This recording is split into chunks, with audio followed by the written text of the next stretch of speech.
یو کس وایي چې کله وړوکی وم نو ما د یو باغ نه بوټی غلا کړی و، هغه ما په کور کې لګولی دی، هغه اوس لوی شوی دی، هغه اوس میوه م ورکوي. اوس ما ته څه کول پکار دي؟ د دې باغ د مالک هم ما ته پته نشته دی. دوه صورتونه دي، یا دا چې دا حرام دی نو دا بوټی لرې که، او یا دا که بوټی نه لرې که نو د هغې میوه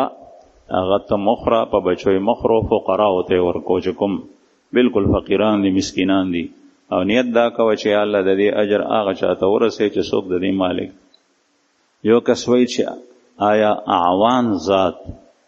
دا د حضرت علی رضی الله عنه په اولاد کې دي او دی ځان ته سید ویلی شي که نه؟ چې تر څو پورې خپله شجره حضرت حسین او حسن رضی الله عنهما ته نی ثابته نو دا نه دي. یو کس وایي چې زه په یو فورس کې ډیوټي کوم او زمونږ د فورس کې چې څوک شهید شي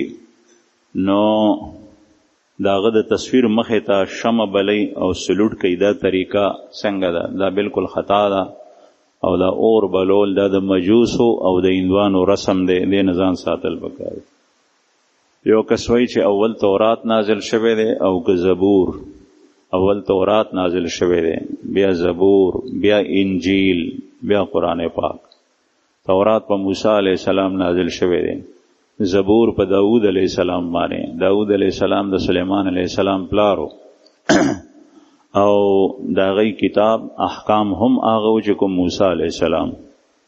او انجیل په عیسی علیہ السلام باندې. او عیسی علیہ السلام زمونږ د خوږ پیغمبر صلی الله علیه وسلم نه بس مخکې راغلی دی او د دې دواړو په منځ کې بل پیغمبر نه دی راغلی. تورات کې احکامو او په زبور کې زیاتر مناجات دا الله جل شانه سره خبرې دعاګانې. یو کس وایي چې خیرات او صدقات خو ورکو، لیکن هغه ګداګر او سوالګر چې کسبګر وي، کسب وي، دغه روزانه خیرات غواړي،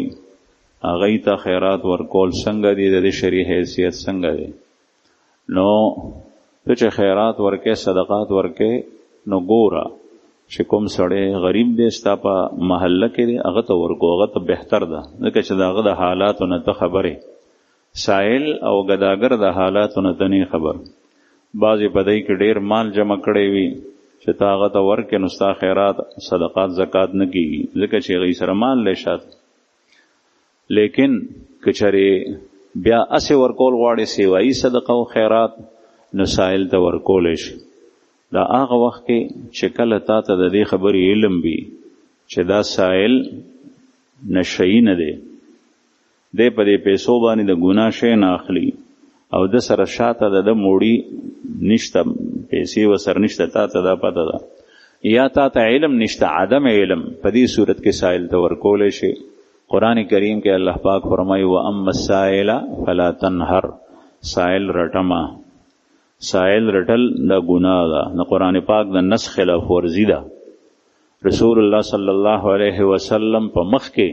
سائل غوسته کړي ده، د الله رسول ورکړي ده په خپله، او صحابه او صحابیات او امهات المؤمنین هغه یې منع کړي نه دي. یو زنانه راله، دوه ماشومان یې ورسره، یو یې په یو لاس کې نیولي او بل په بل کې، او ام المؤمنین نه سوال وکړو چې بیبي څه خیرات راکړه. نو ام المؤمنین حضرت عائشہ رضی الله عنها فرمایي چې ما سره په کور کې دغه وخت کې 2 کجوري وي بل سنو، نو وې ما هغه 2 کجوري ورکې، نو 3 کجوري، نو یو ته ورکه، یو بلې ته ورکه، یو دی خولې ته کولو، نو بلې ماشومې ورته بیا لاس کوچېدا راکړه، نو دی هغه نیمه که هغه هم دواړو ته ورکه. د الله رسول ته دا خبره وکړه، نو رسول الله صلی الله علیه وسلم ورته وفرمایل چې څوک د جینکو په وجه باندې په ابتلا کې خدای واچولو، یعنی دا د هغه امتحان دی د الله د طرف نه چې دته ټولې جینکۍ ورکړي دي،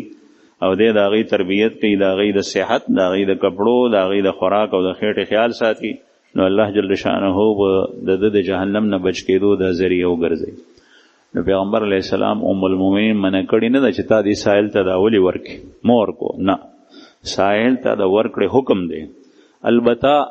سائل نه به پخپله تپوس کېږي، ته سائل مه جوړېږه.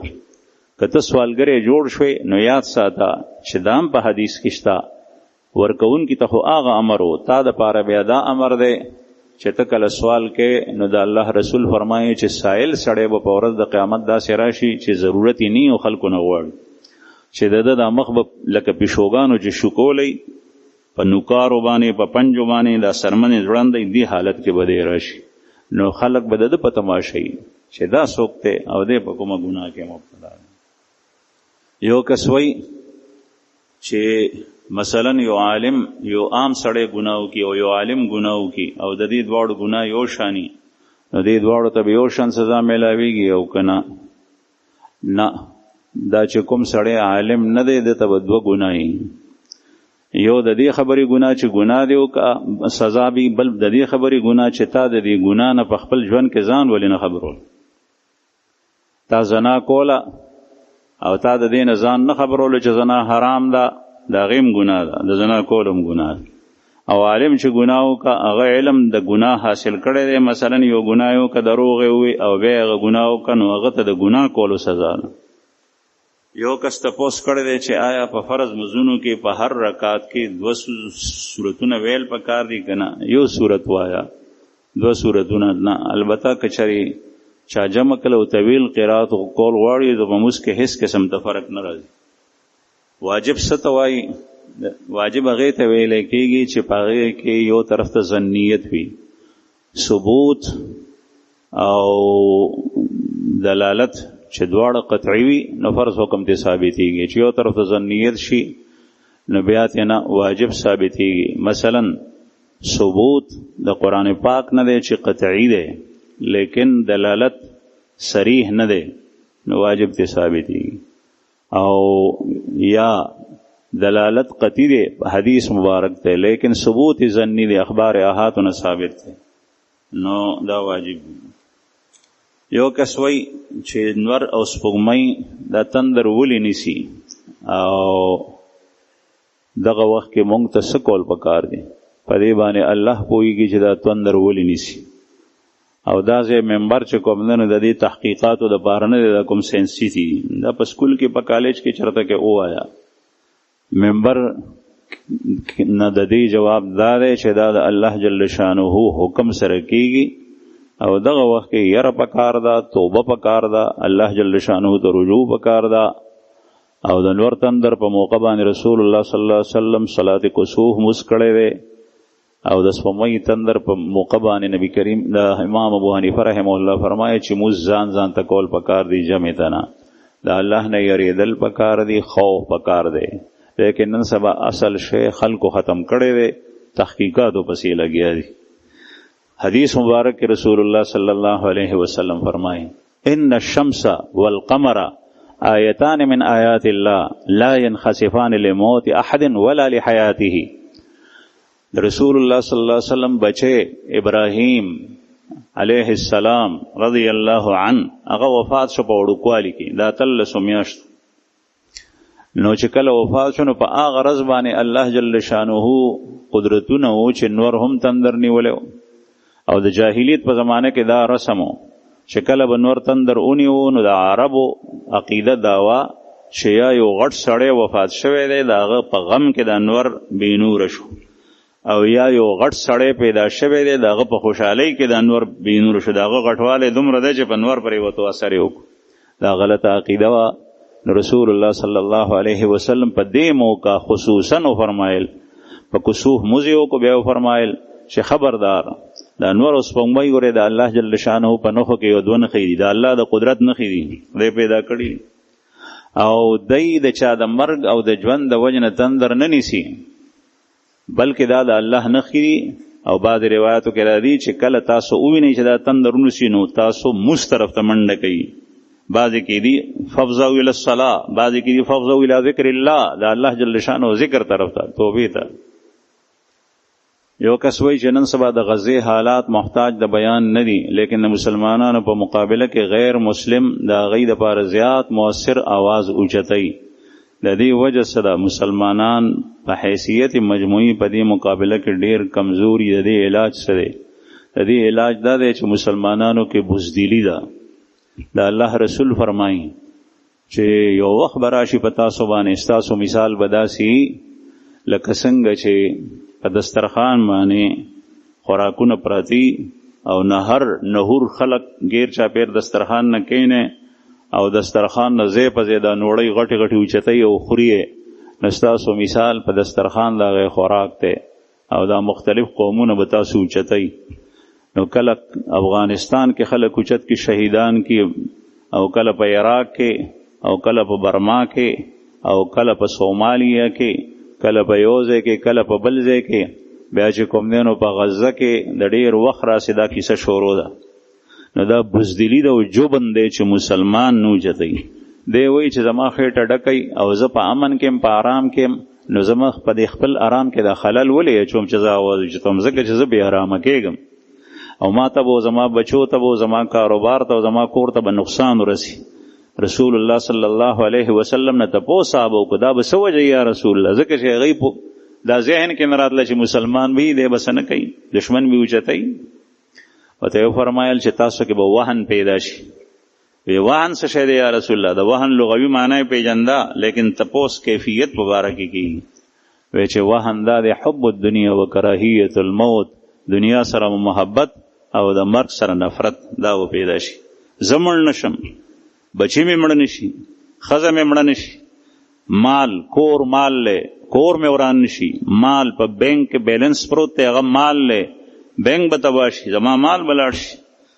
دکان دا مال له دکان به می وران شي او بس په چې میزایل پر خوشې شو. دا الله رسول مخکې نه فرمایلی د دې وجه دا ده کافر چې आवाज پورته کوي نو دا یاد ساته هغه هم د خدای لپاره نه کوي هغه د دې لپاره کوي چې هغه وی جنگ خشه نه دی ستانه زیات کافر د مرګ نه یری نو هغه ځکه وای کدا جنگ وګد شو نو اسینه مونږ پکې چتراګیر شو. او یا بعضی کافر داسې وی چې پاغی کې رحم او مهرباني ستا په مقابله کې ډیره ده لیکن داغه مهرباني هغه ته په آخرت کې کار نه ورکي. وای په عمره کې یو سړی د حلق نه پس د خپل محرم وخت پرې کول شي او کنه غالبا دا تاسو کوي چې د سره زنانه ده او خپل عمره وکا او سر یو خریلو نو دا غي زنانه لکه مور دا ترور دا خور دا یا محرم خونه دا خزه دا زوجه دا او دا غي وخت پرې کول شي د سر او یو بند په مقدار به پرې کوي. یو کس وای چې جمع ولاړه دا او په ډومبي صف کې یا په دویم صف کې یو د یو کس زی خالی دی او یو کس چې کوم لینو هغه نو خلکو مخې ته تیر شي د مسکونکو او هغه خالی ځای کې ودرېږي د جمع نه پس خلکو د ملامت کو نو دوته جواب ورکو چې ما ټیک کړی دی دې کې دا خلک ټیک دیو کې دا سړی ټیک دی جمع په مسکه غزې ته لاړو غزې ډک پکار دادا چې کله صفونه ودرېږي نو چې صفونه متصل وي پاغې کې خالی ځای نه بالفرض که چرته خیال چاونه کو د دوه کسانو په منځ کې پړومبي صف کې یا د دې رستي صف نمخ کې صف کې ځای خالی وو نو دا شاته صف والا چې د چا مخ ته ځای خالی دی د موز نمخ کې د لاړ شي غزې ډکی یا په موز کې هم یو دوه قدم اغشته شي خو پر لپسې د قدم ناخلی یو قدم دیوالی بیا د بل سره کېږي بیا دیوالی په کلار اغزه کې د شریک شي دا پکار وا. او که چرې دې سړی داسې کړي دا چاته چې څنګه تپوس کړي دی نو دې کې دې په حق دی دې ګرم نه دی د چې غزې ډک کو خو دې به د یو خبرې خیال ساتي خلکو ته به اذیت نه ورکوي چې خلک پریشان نشي په داسې لار باندې لاړ شي غزې ډک کی چې خلکو ته ایذا نه او دا خلک چې وایي چې ته زموږ مخې ته تیر شو نو دا خطا ده. حدیث مبارک کې راځي عبداللہ ابن عباس سے فرمائیں چې رسول الله صلی الله علیه وسلم په مینا کې مسکولو کتاب الحج کې دا حدیث تا امام بخاری رحمه الله ټول محدثین ذکر کړی دی. پیغمبر علیه السلام په میدان کې مسکولو او بیا چې کوم دینو کونټي وته مخه ته خخ شو سترا هغه ته رسول الله صلی الله علیه وسلم مزو کو دیوال میوال نو آبادینو او بیا چې کوم دینو پیغمبر علیہ الصلات والسلام عبداللہ ابن عباس وی چې زر عالم ما خربانه سورما خرم پریخوا او د صفونو ته مخه تر عالم او په صف کې شامل شو. دین معلومه شو علما وی چې د امام مخه ته باندې تیریږي امام د خلکو ستر ده امام ته ستره شته دی، ستره هغې ته وایي چې دا مخې ته یې کومه ډکې ودرولئ. نو دا داسې ده لکه د خلکو مخې ته هم ستره ده، نو د هغې مخې ته تېرېدی شي. د جمع په موس کې ځان ته موس کې نه.